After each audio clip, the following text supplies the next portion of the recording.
Oi, eu sou o Maxon. Hoje eu vou falar sobre Resident Evil 7 Biohazard. Finalmente aqui para falar de Resident Evil 7 Biohazard. Estou muito feliz de estar aqui falando sobre esse jogo, a expectativa era muito grande. Resident Evil, que é a minha franquia do coração, uma franquia de mais de 20 anos de idade. Só desse jogo se chamar Resident Evil 7 para mim é uma alegria sem fim. Os caras não ignoraram esse legado de tantos anos, tantos jogos, e continuaram a história. Mais que isso, mudaram a perspectiva, ousaram de novo. A Capcom foi muito corajosa nessa grande mudança. Eu sei que tem muito fã que não gosta, teve muito fã que não gostou do que eles fizeram no Resident Evil 4, mas a verdade é que a franquia há 12 anos andava nas sombras de Resident Evil 4.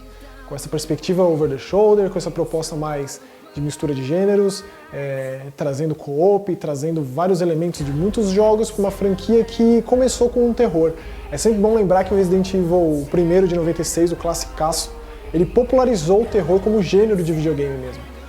Mesmo tendo vindo muito do Alone in the Dark e de outros point and clicks que traziam a temática antes do Resident Evil, foi ele que popularizou o terror nos videogames. Isso é incontestável e cunhou o termo survival horror, que é basicamente você lidar com situações adversas com poucos recursos, poucos itens de cura, poucas munições, etc. Então, assim, se a gente levar em termos literais, o Resident Evil 7 é sim um survival horror, uma volta às origens, e isso a Capcom foi extremamente feliz. Eles conseguiram. Então, se você estava se perguntando se era isso mesmo, Você tem escassez de recursos, você é uma pessoa que não sabe lidar com a situação, que vai aprender a lidar com adversidades extremas, com uma situação opressora pra caramba, e vai aprendendo com o que vai acontecendo. E a gente já sabia muito desse jogo, a Capcom ela mostrou vídeos e soltou a demo em pedaços, agora teve uma atualização da demo, com uma nova parte da casa, a gente pôde aprender muito do combate, da exploração, de como seriam as coisas, do estilo gráfico, a nova engine, né, a RE Engine, feita especialmente para esse jogo, que usa de fotometria para mapear os seus cenários. Então, os vídeos que mostraram foi uma maneira interessante, inteligente, diria até, de mostrar o jogo. E sincera, acima de tudo, porque teve muita gente que não gostou mesmo, que exige que o jogo seja em terceira pessoa, etc. A gente vem de campanhas de marketing do Resident Evil 6, do Resident Evil 5, extremamente agressivas, que mostravam excessivamente o jogo. Dessa vez, foi um caminho oposto. Se você acha que pelos vídeos, pela demo, etc., você sabe o que tem nesse jogo, você está completamente enganado. Esse jogo tem muito mais coisa, é a mesma coisa que você pensar no Resident Evil 4, que eles mostravam só o vilarejo na Espanha e você se deparava com um castelo, com um laboratório escondido no subterrâneo, com uma ilha cheia de militares e etc. Esse jogo é mais ou menos assim, não estou dizendo que ele tem esses mesmos cenários, claro que não, mas ele evolui e a progressão dele é satisfatória dessa mesma forma. Existem muitos cenários a serem explorados que não foram divulgados de forma nenhuma, então tem muitas surpresas em Resident Evil 7 ainda. Então, por mais que você tenha sido um fã louco e acompanhado todas as notícias com afinco, você não sabe nada do que tem nesse jogo, o que é ótimo, né? Porque afinal de contas, jogo de terror, você precisa desse fator surpresa, senão o que vem daí? Vai-se todos os heróis da série, você não vai ter Leon, Jill, nada nesse jogo, é uma proposta nova, é um novo ciclo que se começa. Apesar de ser o Resident Evil 7, a gente tem personagens novos, uma cidade nova, uma realidade nova. A gente acompanha Ethan Winters atrás da sua esposa, ex-esposa, afinal de contas, ela foi tida como morta há 3 anos. O jogo começa com ele descobrindo que ela está viva, ele não é mais um viúvo, ele é um cara que está indo atrás da mulher dele. Recebeu um e-mail dela, desesperado, logo no começo do jogo você vê isso, e ela disse para ele não ir até lá. Evidentemente que ele vai, isso é mais clichê impossível. De qualquer forma, ele se locomove até essa cidadezinha fictícia de Dulvey, na Louisiana.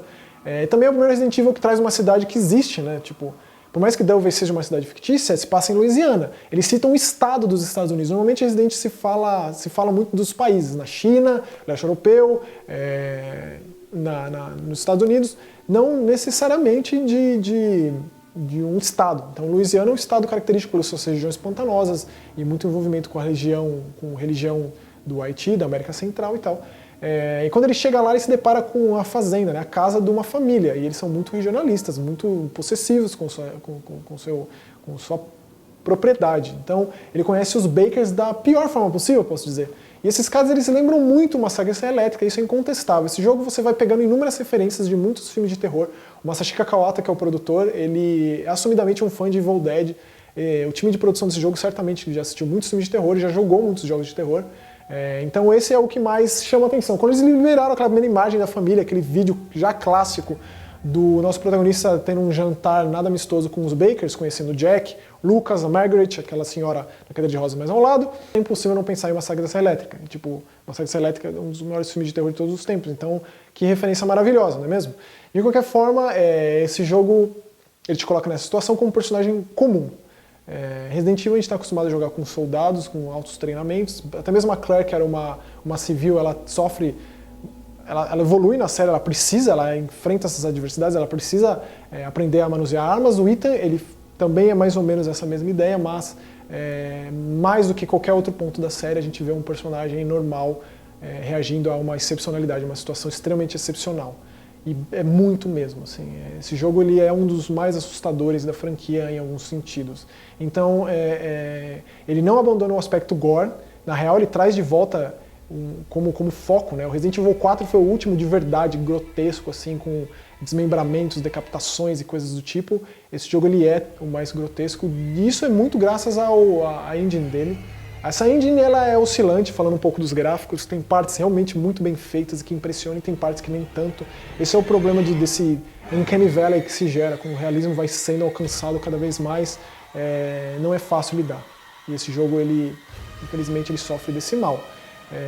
De qualquer forma, o terror está de volta nesse aspecto. Resident Evil sempre foi grotesco, sempre teve esse aspecto de monstros, né, monstruoso, muito aflorado. Esse, ele continua.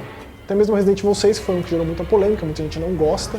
Eu fui um dos defensores na época, acerca do lançamento de 2012, eu acho que ele tem pontos muito válidos. Ele realmente tenta ser muita coisa, infelizmente ele não se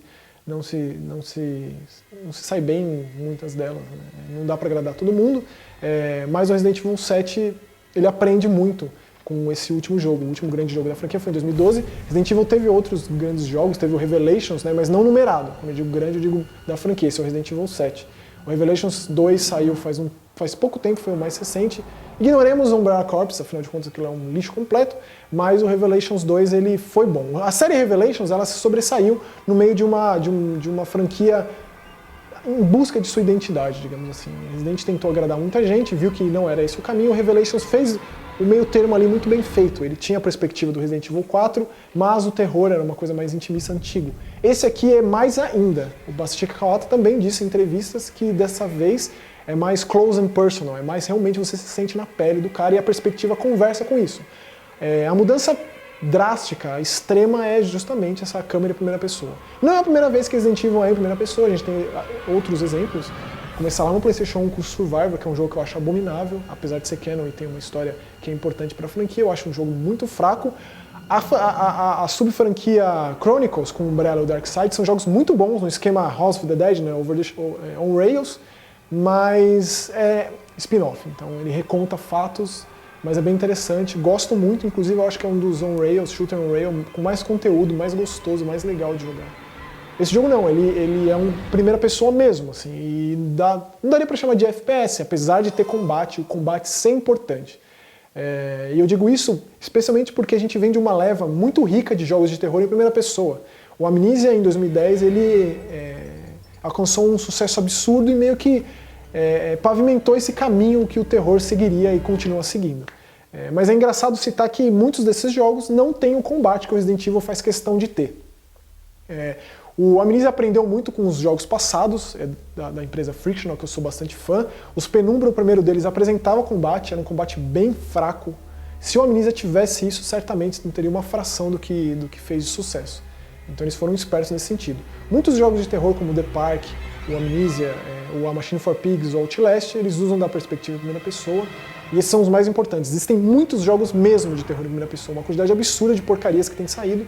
O Resident Evil, ele abraça a perspectiva em primeira pessoa porque realmente seria a melhor forma de contar essa proposta, de apresentar um personagem novo, uma realidade nova, eu diria. Então eles foram inteligentes nesse sentido. Se você é fã de Resident e está reclamando disso, eu acho que você deveria dar uma chance mesmo assim. Não é em vão que é em primeira pessoa, de verdade.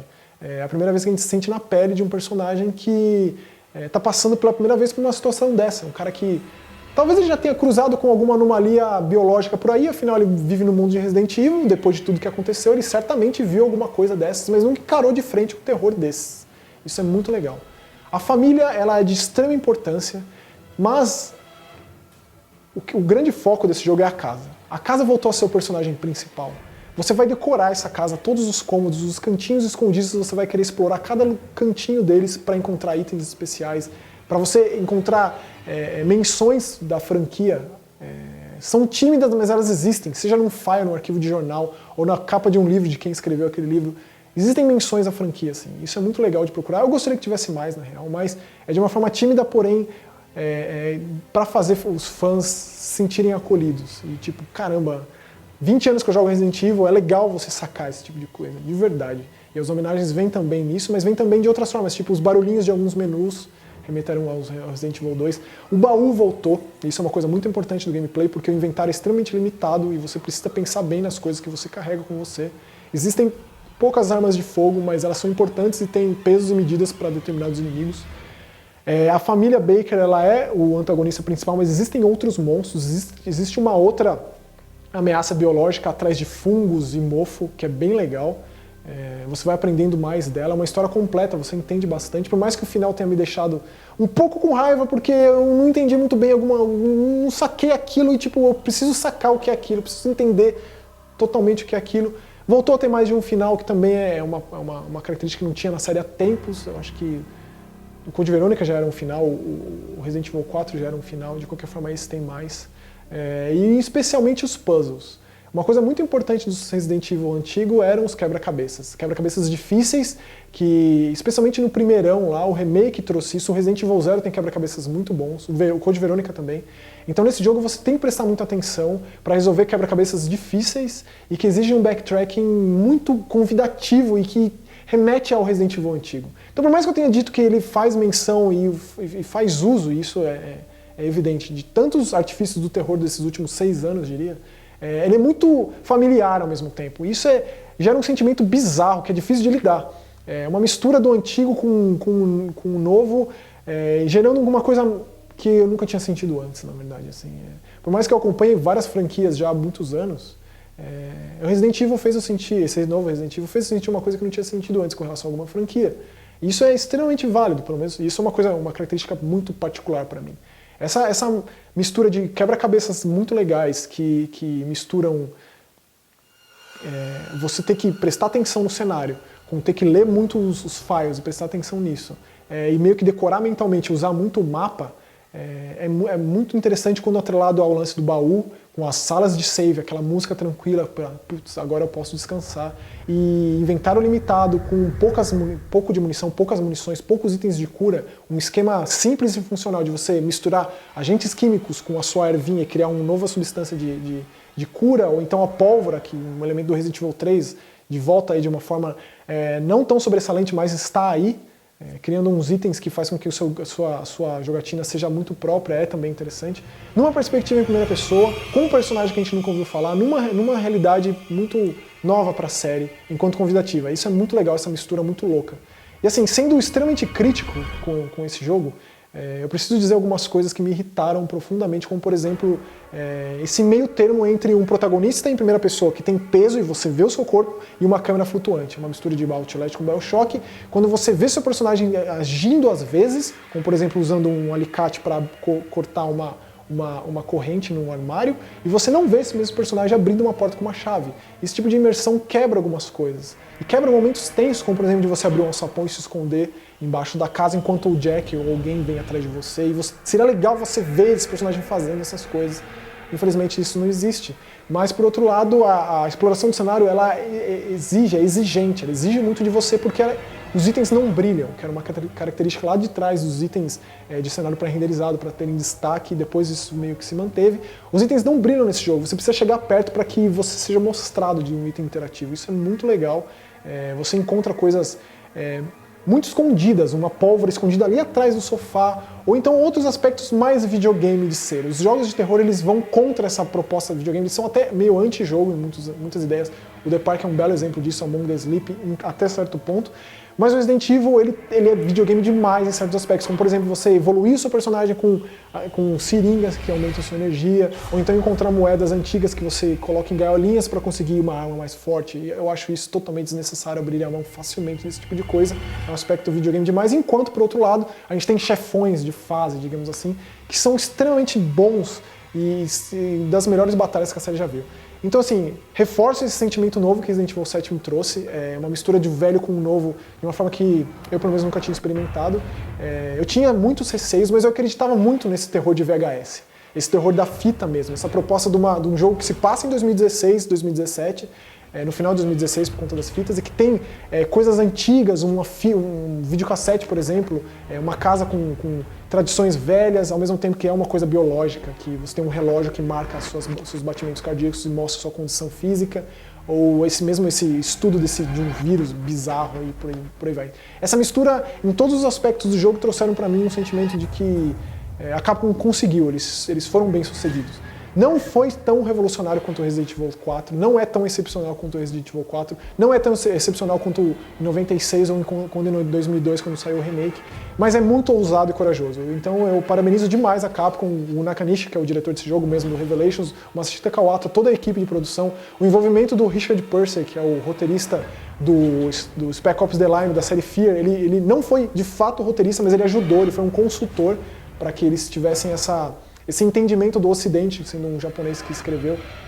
Então é muito legal essa mescla de sentimentos que esse jogo trouxe, ao mesmo tempo que criou uma coisa nova daí. Então eu estou muito feliz e extremamente feliz de estar aqui falando que Resident Evil 7 vale a pena, de recomendar esse jogo, de não dizer que ele é mais um Resident Evil dentre tantos. Então ele é um recomeço, e um baita recomeço. Estou muito feliz de estar aqui recomendando esse jogo para vocês. Valeu!